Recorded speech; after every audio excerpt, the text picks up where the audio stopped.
The last panel today, panel 3, we have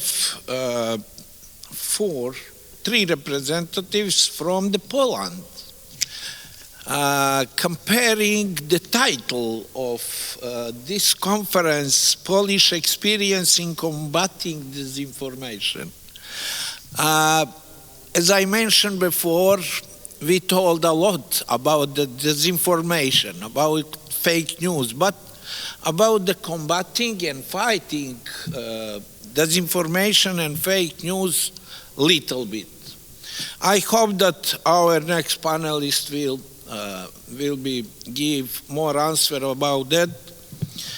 Only would like to mention that I, as a colonel of Armed Forces of Montenegro, 15 years ago, finished the course in Special Operations Center in London, and I received diploma for crisis communication. When was the biggest crisis on the world after Second World War? It is pandemic COVID-19. Our main person for the communication with public in Montenegro was the engineer of agriculture, minister for agriculture. Before that, we had and give a lot the effort for making plan for government for crisis communication, but nothing about that. Now, NATO preparing the strategy for the crisis communications, and I hope that we will do it on the national levels. The first panelist today is Professor Agnieszka Ostrowska from Center for International Relations. Agnieszka, welcome, and please, floor is yours. Thank you very much. I'm not a professor, but yes, it is a very nice... Specialty. Yes, it's a very nice upgrade. So I would like to tell you that I am very happy to be here during the project that is on the topic that has always been interesting and important for our organization, Center for International Relations. We have been for years monitoring the media space, Polish media space, and not only, mapping Russian and Chinese disinformation activities and propaganda. And we have been also implementing numerous projects regarding media literacy, which we think, Professor, that this is one of the answers to counter disinformation, that actually we have to educate our audiences, especially young audiences that are for whom the internet space and social media are usually the main source of information about the world, which is quite worrying. I wanted to talk about it a bit later, but I will tell you now that it's, last year's research shows that 93% of young people between 15 and 25 years old, they take information from, first of all, YouTube, then 90% Facebook, then TikTok is very, I would say, on one of the top lists. So this is the space that is quite actually, you can find everything there. This is not information that is qualified and not information that can be trusted. So definitely, at least we should teach them how to distinguish truth from false, and this should be done by special programs. For instance, in Sweden, this is an example that is actually quite to be recommended, because they have media literacy and understanding news, understanding the nature of internet media, and social media. They have special classes for kindergarten students and and students from primary schools.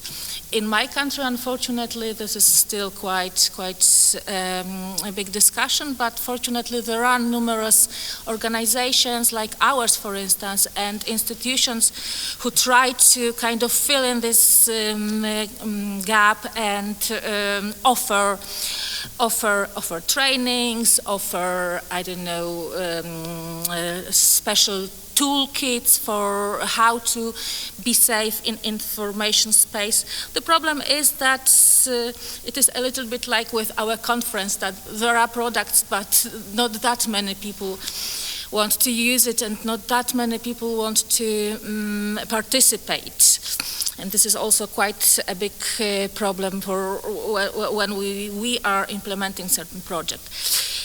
How much more time do I have? Because I now wanted to go back to the subject of my today's intervention. And I called this, asked a question. I posed a question: Russian or Chinese, who are Poles more susceptible to propaganda from? And there is, of course, more prone to propaganda. And there, of course, is no, I would say, a very unequivocal answer. There is nothing that we could be state clearly. But I pose this question to give us some food for thought, and also to think, to make us reflect about the challenges that we are facing in the situation when Russia and China are influencing our information space. So when it comes to Russia, when we look at historical context, Poland is usually not very, actually has never been very prone to pro-Russian narratives about the rotten nature of Western democracies. We have been quite skeptical about narratives about the weakness of transatlantic relations, and we have always been very cautious about, especially not believing in the idea that Russia is actually the victim of Western aggression, which Russia was trying to perpetuate all over the world. So in this respect, Russian propaganda in Poland did not fall on fertile grounds. And it was seen quite clearly also in the fact that Russian narratives, Russian media, Kremlin-backed media such as Sputnik, for instance, or such as RT, former Russian television, that they did not manage to get through to mainstream media. Russian disinformation usually occupied the space of social media.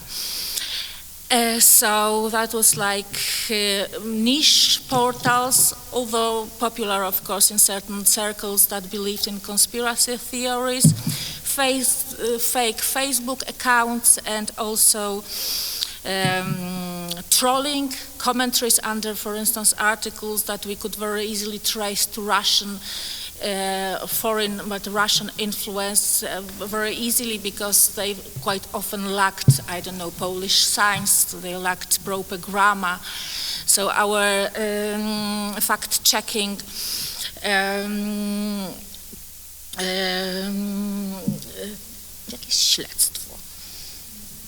investigations, they helped us to see that actually that was exactly inspired by Russian trolling factories, or also perpetuated by bots produced by Russia. So this is on one hand the good thing. And what is also quite good, and also might a little bit answer the professor's question, what to do with this information. Service and huge companies like Facebook, like Twitter, they try to limit this disinformation's spread by removing from their sites the fake profiles that spread disinformation. And just to give you the idea of numbers, for instance, only in last quarter of last year, so the last 3 months of last year, it was like 1.3 billion fake accounts were took down. I'm talking globally now. I don't have data for Poland, but what we know in Poland that Facebook has agencies that do fact-checking and they also debunk news. In Poland, this is Against France Press, this very famous agency. So they are also warning. There are special sites where we can find which information is misleading or which information is faked. Also other social medias companies do so. Twitter also labels, for instance, false information. So this is very positive. But on the negative side is that it is like a never-ending story because, of course, one account is taken down and another one appears immediately. So this fight seems to be, as I say, never-ending. And this is even more worrying because of the fact that I stated at the very beginning, that this is where a lot of people, especially young people, majority, but also a huge percentage of our population, Polish population, and it's also a global trend, takes information about the world. It is very fortunate that in Poland and also in Europe, such media, Kremlin-backed media like Russian TV and RT and also Sputnik were taken down. But well, they still have some helpful idiots or trolls who promote these ideas. And by the way, I wanted to tell you one thing, that it is not only that this part of the world realizes that the dangers of having such media around. Like 2 weeks ago, Kazakhstan decided to also ban Sputnik TV. So this shows that even in this part of the world, eastern part of the world, there is a growing awareness of the dangers of Russian meddling in our information space. What is worrying about Russian propaganda and why we might be anyway inclined to it is the fact that it is very, I would say, country specific, and that it offers narratives that are emotionally interesting for Polish viewers and for Polish readers. And the narratives offered for Polish market, it is like very anti-Ukrainian narrative.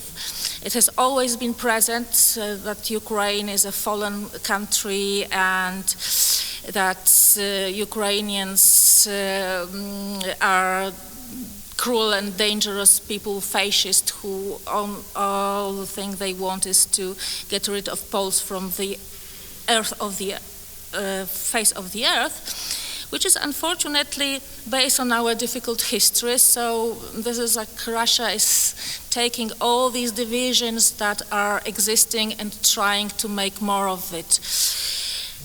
Another very touching narrative, which is also very eagerly promoted by pro-Kremlin or Russia propaganda, is anti-NATO narrative, but in the context of the fact that NATO might not help Poland, which is also in case of any trouble, that the fifth Article 5 will not be executed, which is sometimes concerned also voiced by Polish people, so Russia is playing it very nicely.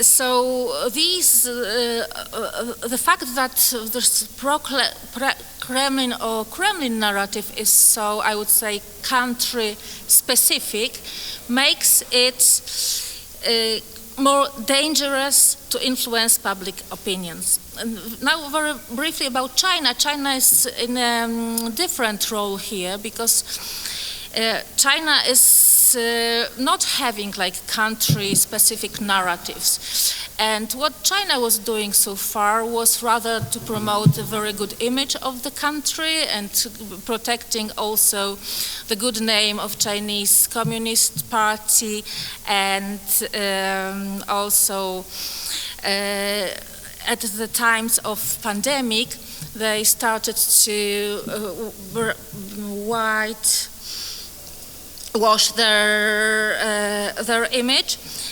And so quite often the propaganda is very, I would say, clumsy, and it's visible that this is a propaganda of success, because when we read what they write, we can see that it is like from the old communist times, all these narratives that we know about the greatness of China as like global peacemaker. But the problem that can be seen here, and I will end in a moment, is that unlike Russia, which, as I said, does not have access to the mainstream media, China does. And there are a lot of Chinese diplomats who actually on a regular basis publish information, publish their op-eds, which are of very, very propagandistic nature, in even very influential and opinion-making outlets, media outlets, such as, for instance, one of the most popular internet portals, Onet.pl, or one of the most influential and also opinion-making daily Rzeczpospolita, who publishes, in order to give the floor to different views, publish their op-eds, publishes their opinions in full without any commentary. So this voice kind of reaches Polish audience.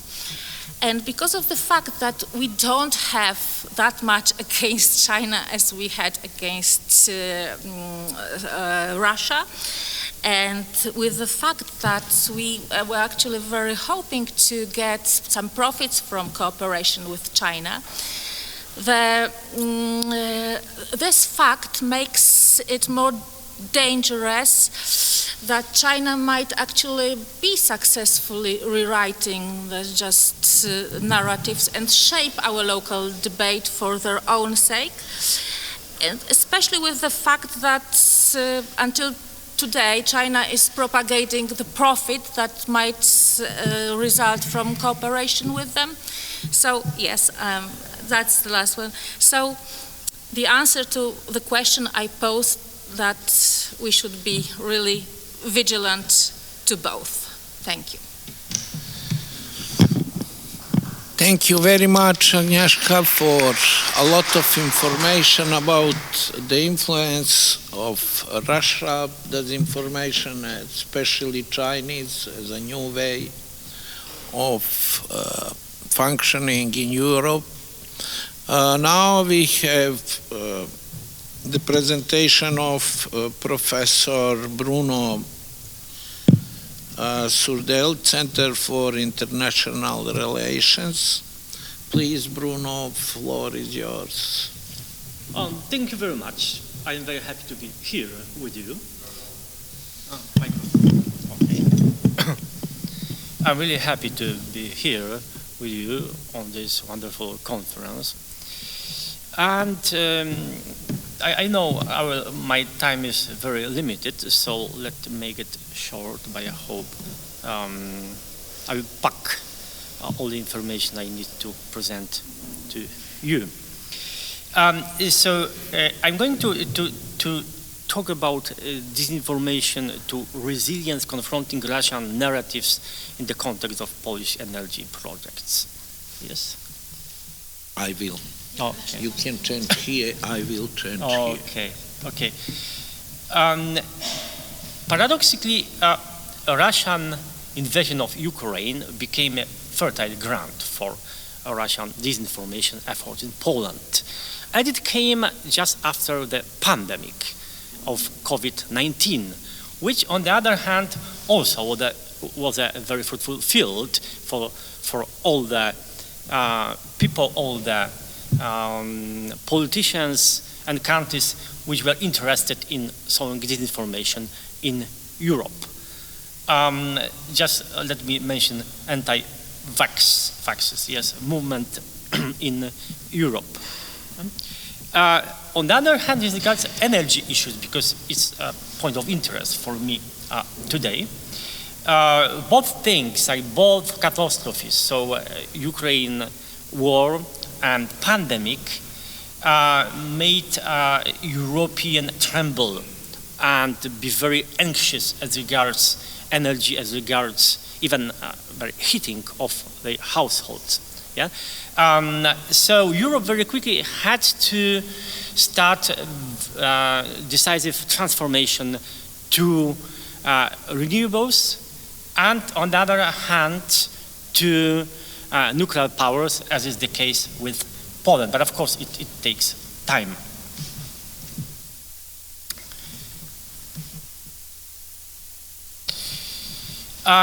So now Poland is working very hard on that issue. So its plans are being are already ready to build nuclear power plants and big nuclear power plants with assistance from the United States, a smaller one, so small reactors with the assistance of Korea. And this is exactly where Russian disinformation works, and sometimes works well. I'm talking about Russian disinformation efforts on in Russian-speaking, Polish language Russian platforms and news platforms like Sputnik and others, which still are accessible, but luckily and fortunately, Sputnik has been banned. But anyway, if you really wish to access, you can easily access using VPN. So still it has some impact on some, let's say, straight-out Polish population who wants to see, to know what the Russians say. Yeah? And what's the narrative? The first thing is, as regards nuclear energy, is that we have a record. I mean, in Europe, there's a very bad record as regards influence and impact of nuclear energy. And what they mentioned, of course, is Chernobyl disaster of 1985. It actually, even I remember, it was really catastrophic, and it was like collective trauma for Polish people that time, and not only Polish people, others, our neighbors too. So the Russians are using this and trying to say that actually is a very bad move to transit from gas, which is in their opinion sustainable source of energy, very stable source of energy, especially from Russia, to nuclear energy, which may affect with such a catastrophe. Yeah, and Polish population has been very hesitant as regards acceptance of nuclear power plants and building them in Poland. As you can see here, it is in 2006, more than 50% of Polish population were against. But the situation changed much with the double catastrophes of pandemic and war in Ukraine. So in 2020 and later in 2022, when actually majority of Polish population, I mean those save it, were already still and already now in favor of nuclear energy in Poland. So what is Russian perspective? Yeah? What's interesting is it's very it's tailored to occasion, yes, and to events and to places. So it's not random, it's very complex, it's a mixture of truth and falsehood, but very often is just, emphasizing and flooding us with what some, of course, even some very small parties in Poland want to present to our population as regards advantages and disadvantages of nuclear powers. Yes, so their view is that, of course, nuclear powers may be needed and may be a very good source of stable energy, but maybe our partners, which we have chosen for this, are not fit, yes, for building these plants in Poland. I mean, Polish, USA, Polish-American partnership, and they claim that this is Russia who has had a longest experience, very successful experience as regards building nuclear power plants around the world. And from Europe, France. As you see, they are not giants just sowing propaganda that just Russia. No. France, yes, and as we know, what is French attitude to the United States now and since 1960s, actually. So what they say is that actually even, let's say Poland needs nuclear energy, but if it needs, it should take it from technology from France and not from United States. Why? Because United States will use it to make Poland like a vehicle to its expansion in Europe, and will fund this project from European Union funds. Yes? So this kind of narrative. As regards environmental and financial aspects, environment is very important. So what they say, again, they say something which is obvious, but they're trying to make it let's say, highlight, I'd say, too much, trying to recall what happened in Fukushima in 2011, yes, and the environmental risk, which are real, but we know perfectly that nuclear power plants are actually the safest and most stable source of, let's say, non-emittent energy alternatives. Yeah? On the other hand, apart from environmental issues, they say that Poland is not ready financially for nuclear energy project because we don't have enough money in our budget. So actually, again, what we need to take loans from Korea, from United States, and in this way make us more dependent. So we actually leave one dependency, I mean, on Russian fossil fuels, and on the other hand, we make ourselves dependent on finance, on funds, and actually on American decisions, on American government and American influence even more than we are now as regards nuclear power plants and energy issues and energy as such, energy supply in Poland. This is what they say. And also they are trying to hit Polish government's programs as regards nuclear energy and say that Polish government actually doesn't care about environment and they trying to interpret in this way Polish nuclear energy program. Yes, trying to find something which is, as they claim, is against energy and may deteriorate situation of environment in Poland. So what are conclusions and implications for the Western Balkans? Actually, not Macedonia, not Montenegro, but other countries in Balkans still import coal from Russia. Yeah, So I think sooner or later, probably already now, there will be target of quite similar propaganda and disinformation from Russia as regards stability of Russian resources vis-à-vis alternative sources of energy from other countries, yes, for example from Azerbaijan, yes, or as regards LNG, so liquefied natural gas.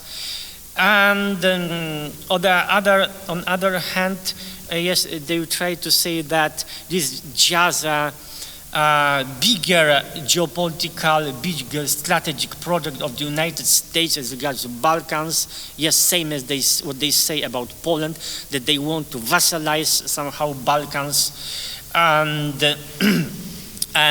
that it has nothing to do with energy stability. Even less about financial feasibility of the project. So what we can do, it is exactly what our distinguished experts, professors taught today. We need education and awareness, spreading awareness. I mean, educating people from the very early stage of education as regards disinformation, because as we perfectly know, even 6 years old and 7 and 10 years old kids already use smartphones, and they are susceptible to all kinds of disinformation from, let's say, not just TikTok, but so-called shorts. Yes, I mean on social platforms, and they as I know from my own family, I have such kids, they're almost addicted to this. So we need formal classes at I'd say maybe already kindergarten level and primary school level. It should be a special class on this. Thank you very much.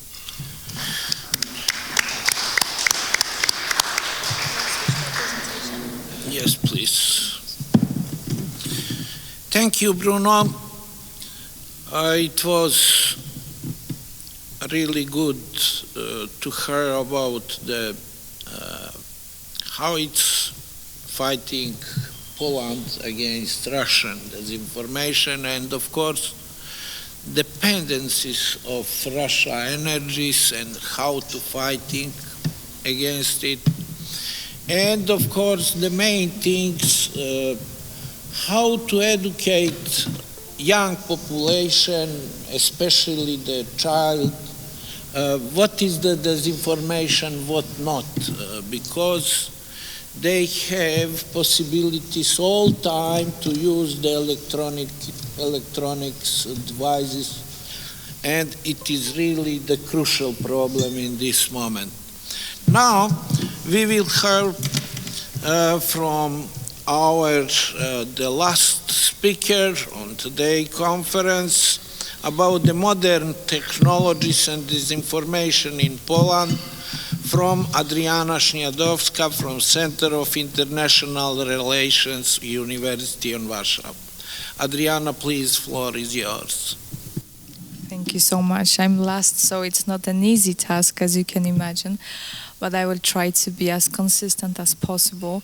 Thank you very much for having me here today. I would like to talk to you about, sorry, I didn't know you couldn't hear me. Let me know if it's okay now. I will talk to you about modern technologies, how they help, in fact, to spread disinformation, which is rather sad. As you can imagine, of course, Poland has been the target of disinformation and propaganda attacks for years now. But those activities intensified with, first of all, with the pandemic, but second, with the war of Ukraine. And these attacks became more and more violent and more dangerous.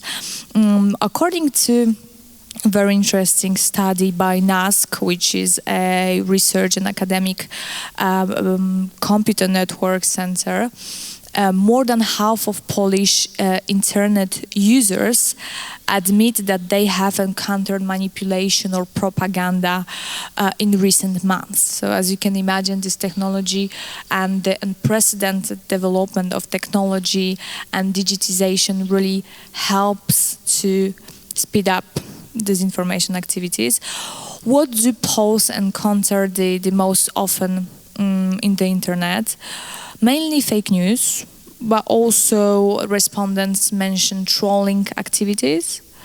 We also have activities via fake accounts, which means that users create fake accounts on the social media and they post fake information. Also, we have fake social media networks and manipulated photos, which today we can manipulate very, very well. So it's hardly even recognizable that it's not a real photo. The most common places where in Poland we encounter propaganda is, of course, news portals, but also the social media, political pages on the social media, and discussion forums, which are really like the very good way for disinformation and propaganda to be born. And Poland, of course, as a frontline country, is in fact the target of disinformation that concerns strictly Ukraine. Yes, that's what we observe the most often. The main goal is really to make Poland refrain from providing this help to Ukrainians that we have been doing for almost 2 years now. What's really interesting is that in Western Europe, this kind of Russian internet propaganda is a bit different because they refer to for example, decrease in quality of life when it comes to the war in Ukraine. The driving force really of Russian disinformation in propaganda is no doubt once again the internet today, because it creates enormous possibilities to spread a specific message. And for this reason, in Poland, we come across thousands of fake accounts on the internet, on the social media, controlled by Russian entities, pro-Kremlin entities spreading these pro-Kremlin narratives. And it should be really emphasized that Kremlin created this kind of very well-functioning technology disinformation machine, because one of its characteristics is that one fake information appears in different places on the internet. So imagine if you repeat the same message, or you find the same message, the same fake news on different websites, different portals, different social media accounts, you know, it starts to be less fake to you. That's how your brain works. So you start to accept it and then believe it in the very end. And like I mentioned, in relation to Poland, mainly anti-Ukrainian, but also, like my colleagues mentioned, anti-NATO and anti-EU narratives are very popular because Moscow wants to really influence individuals and their worldview, their feelings and emotions. Just before the invasion, or the Russian invasion in Ukraine, we observed really the intensification of the narrative presenting Ukrainians as, really killers, referring to, once again, what my colleague said, to our difficult history and some contagious history. And so the Kremlin wanted to really raise hostility towards immigrants from Ukraine. And thus create an internal information chaos in Poland. And there was a very famous hashtag that some of you may know, that was also spread by some politicians in Poland. The hashtag was Stop Ukrainization of Poland. And really it gained a very big popularity on Twitter or on social media. And like I mentioned, some of the politicians that you even have, you have one of them on the photo, and the supporters of these politicians, they fueled in a way this Russian anti-Ukrainian disinformation activities. And then the key information news portals in Russia, they informed about what's going on in Poland, saying that Poles are indeed against Ukrainian presence in Poland. So imagine it went really far because, first of all, Russia really spread this hashtag, the Stop Ukrainization of Poland hashtag, and then it informed in Russian media that there is this internal chaos in Poland.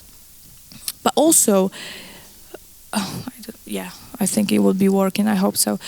Also, really shortly after the Russian aggression of Ukraine, there was this very famous video of President Zelensky that one of my colleagues, I think Blagoy, spoke about earlier today. And in this video that was made using deepfake, so really a new weapon when it comes to disinformation and propaganda, very modern tool. Do I still have some time? Yeah. We see President Zelensky, in fact, who is allegedly trying to convince Ukrainians to lay down their weapons and just surrender to Russians. So, of course, this video was fake. It was a deep fake, and it was not very perfect. You could see the difference between his face and his neck. So we could really differentiate it. But today, those deep fakes, as you can imagine, they became really perfect, that you can hardly recognize if it's true or not. But also what I want to emphasize here is that we do have mainly Russian propaganda in Poland, but we also had propaganda from Belarus. And really the Lukashenko regime tried to really convince internet users that, for example, Poland wants to recreate an empire from sea to sea, that we want to really implement this politics. That's why Poland is behaving this way with Ukraine, which is, of course, not true. And now, how does Poland... Was it working? Sorry. How does Poland fight with this disinformation activities using modern technology? So first of all, due to this intensified disinformation online activities, countries of Central and Eastern Europe developed a common strategy to fight Russian disinformation and propaganda. And so there was a summit that was held really recently this year in October, Stop Disinformation and Russian Propaganda Summit, and there were representatives of media regulators from various countries of the region. We had Ukraine, we had Estonia, we had Romania, of course Poland, who was the host country, Hungary, Latvia. And so they wanted to really demonstrate this unity towards disinformation and propaganda, not only in the internet, but in different sources as well, because what experts believe, and I also really believe it, is that we cannot fight disinformation ourselves. It has no borders today, especially now with the technologies. So we really need allies to fight it. And the centerpiece of this summit was the signing of the Warsaw Declaration of Combating Disinformation, which was signed during this meeting. But also, a very interesting campaign was launched in Poland already in 2022. It was an educational campaign, Fake Hunter Edu. and it was addressed to students, but also to teachers. 2 minutes, okay, I can see you. Thank you. And so, of course, like my colleagues mentioned, education is the key. So if we want to really successfully fight disinformation and propaganda, we need to educate both students, but also teachers who are sometimes not even aware of these new modern tools and all of this use of modern technologies when it comes to disinformation. And I know I don't have much time, so I'll be really brief. I will also speak very fast about this resolution that on countering disinformation that was adopted in Poland in March this year. So the senators from various parties called on all political forces really to make an effort and to build the broadest possible consensus to fight disinformation. And they prepared an expert report and recommendations, of course, that I really recommend you to read, that are available online, in a very interesting report, which really identifies the countermeasures that can be taken in fighting disinformation, and also disinformation which uses modern technologies. Just to sum up really quick, 1 second. I have to say that Polish services, Polish special services really monitor constantly suspicious activities on the internet, including also social media, and they identify the most dangerous manifestation of disinformation and propaganda on the internet. And we really see that this the society is getting more and more resistant to propaganda, but of course, once again, my last word is the education is the key. Thank you so much.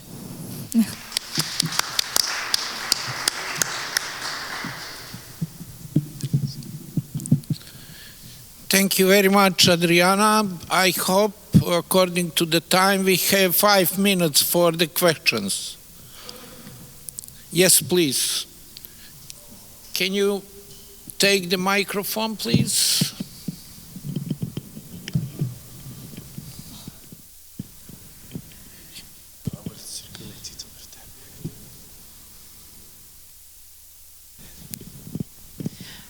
Thank you very much for very interesting presentations. I have a question to Adriana because...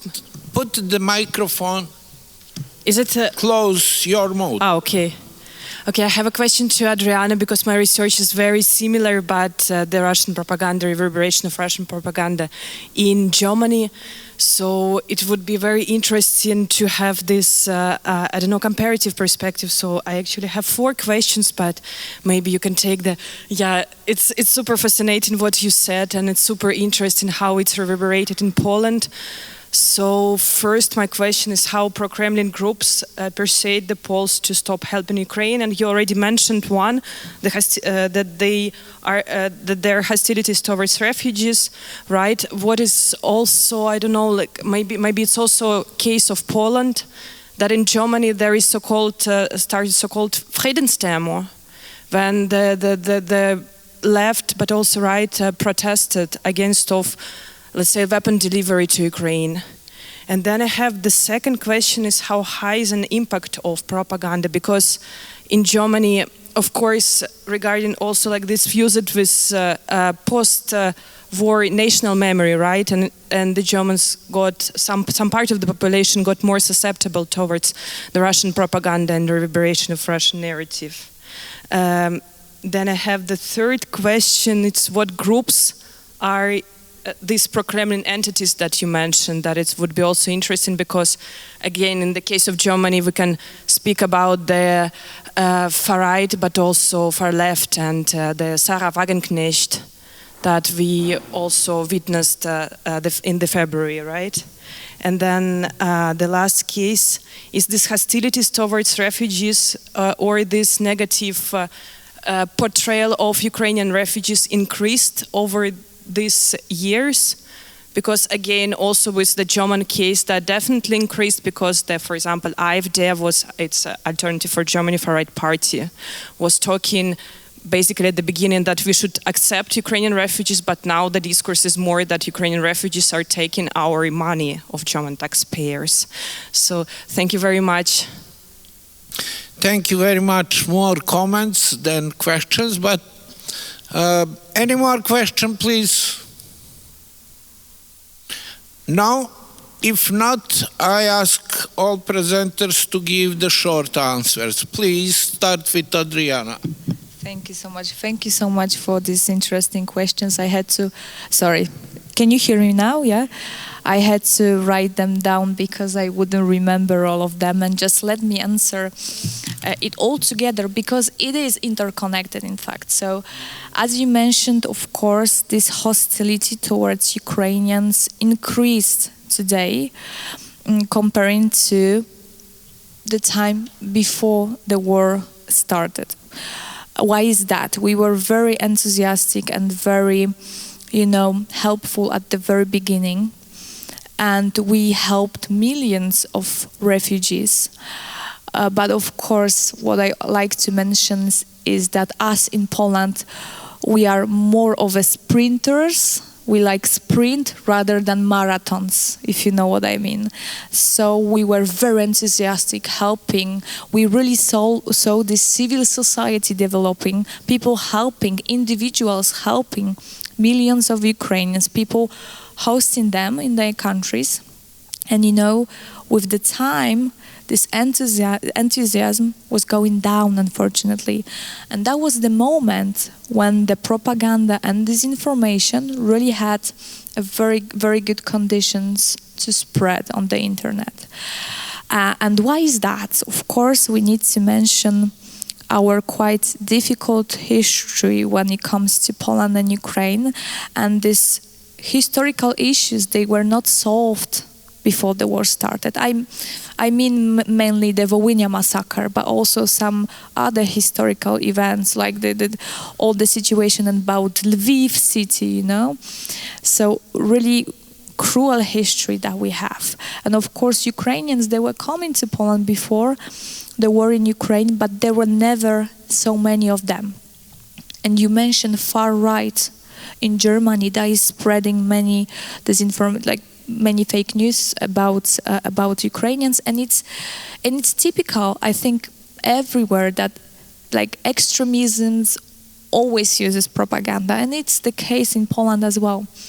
And so we had this moment when it started to spread really, really quick, because we also had some help for these refugees coming to Poland, some minor social benefits, let's call it like this. So these internet trolls, they used it to force this rhetoric saying that, look, they have better life than you have.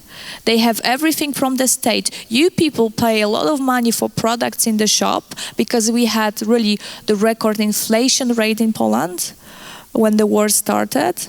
So people were really having hard time with paying their mortgages, with paying for food. And look, and they are taking your money, right? They are getting social benefits. So that was used mainly on the internet, right? So look at them. They are number one category citizens. They are better than you, so the government is treating them better, which is of course not true. Those people, they needed this time for adaptation, of course. They came, suddenly to a completely different country. They couldn't speak English, so they were Polish courses organized for them, so they can integrate and adapt. Another question that you asked was about about the impact of propaganda. And sorry, I have to stop you. The impact is really powerful because, as you know, we had very recent elections here in Poland, and also elections is a very good ground for propaganda to develop. I'm not even talking about politicians. leave it aside, okay? I'm talking about what's happening in the internet, space. So we have elections, so we put everything on the table. So the impact was really huge, and even the mood about Ukrainians today in Poland unfortunately changed a lot. And propaganda and disinformation had really a huge impact on that. And this fake news that spread all over, of course, it had a huge impact. One more thing I will just add at the very end. Of course, we had many refugees. There's different data. We accepted 7 million. Then, of course, they went farther to other countries, Germany and to Canada, to many different countries. But we accepted many refugees. But nobody said, because why should why should they mention it, is that Poland today needs refugees, needs migrants. We have very low fertility rates, which is the case in many Western Central European countries, because I consider Poland as being a Central European country. And we do need migrants also from Ukraine. So for us, there were people coming, working after a while, very often very well educated, mostly women with children, but some of them very well educated. And in fact, this situation was also beneficial for Poland in a way. But we don't mention it in this fake news, right? I hope I answered your question. I don't have more time. Sorry about this. Thank you. Bruno?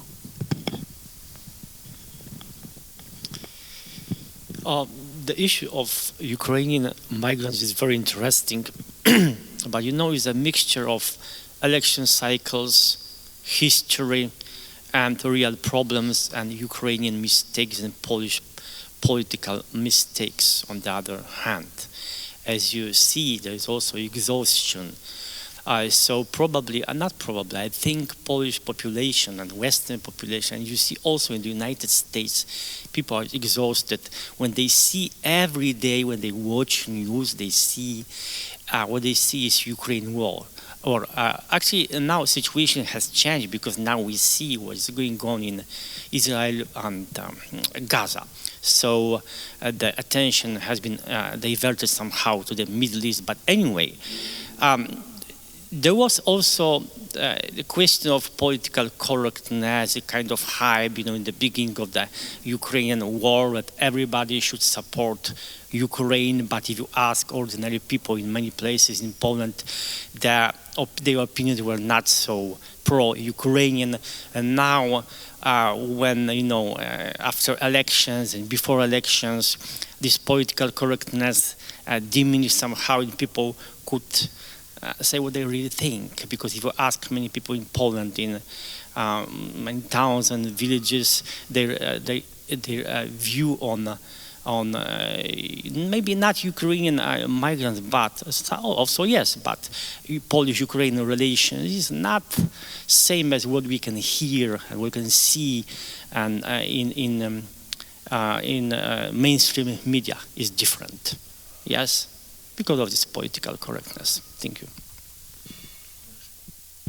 I would just only like to mention that we should be cautious, because it is sometimes quite difficult to distinguish between what is the real opinion of persons and societies and what is propaganda and disinformation. And I think that we should also see the other side of the weapon, that sometimes we can overuse this label that something is disinformation, trying to hide, certain opinions, certain trends within societies. So I would like us to realize that to actually trace what disinformation is really like a process. You have to investigate, you have to get to the sources of what is this misleading or disinforming activity, which is very costly. It's not easy when we have look, for instance, at how many debunked news are actually debunked by fact checkers. These are not like huge numbers, because this is, as I say, this is time taking. You have to reach the sources. So I think that when thinking about disinformation, we should think about the fact that what some people say is the result of this information might not necessarily be, but might be used for some purposes, political purposes, I don't know, other purposes. So that's my point. Thank you very much for all presenters from panel 3 for very nice, very good presentations. And of course, it is Poland side after the Western Balkan side. As a visiting professor in Warsaw University, I am feeling as a Poland side. Of course. It was for me and for my colleague Ambassador Taczynski, as all those persons here, a good experience, and I also underline that I really improve my knowledge from this area. Thank you very much for the Center for Europe, leading by Kamil Professor Zajeczkowski, who provided this process of cooperation with Montenegro. I hope that my colleagues from Montenegro also satisfied that they improved the knowledge, because the colleagues from North Macedonia and St. Clements Ohridsky from Bitola, they confirmed, because they came again. We started with one person, only me, from Montenegro, to Belgrade 2, in Bitola 3, here for 4 persons. Next time will be half Montenegro. Thank you very much for everything, and I hope that we will see on next project with different topic, but with common challenges. Thank you very much.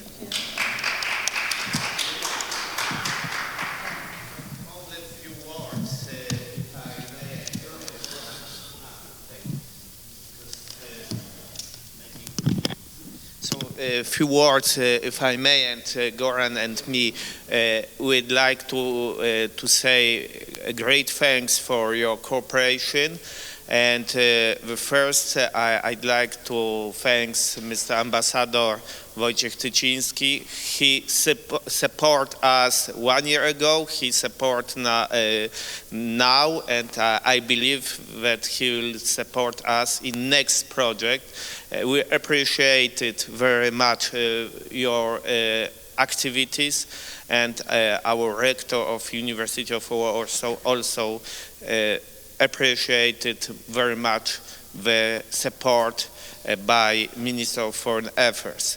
Thanks a lot for Professor Goran Ilic. He's a team leader of North Macedonia.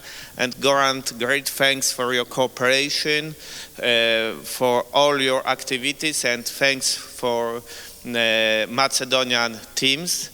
And Professor Mehmedin Taharovic, great thanks when we met over 12 months ago, more or less.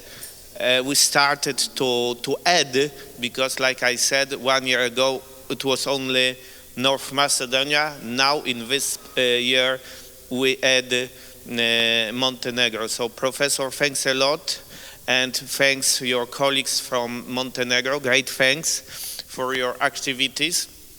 And last but not least, I'd like to thank Adrianna. Come here. Adrianna Śniadowska, he was a boss of this project. Come here. She's not, so it is after 12 months she doesn't look very good because she must contact all the time with me. I'm a very demanding person. Yes, it's very demanding. I am very demanding person, but to be honest, we are very happy to cooperate with Minister of Foreign Affairs. And also I'd like to thank Artur Adamczyk. Come here, Artur.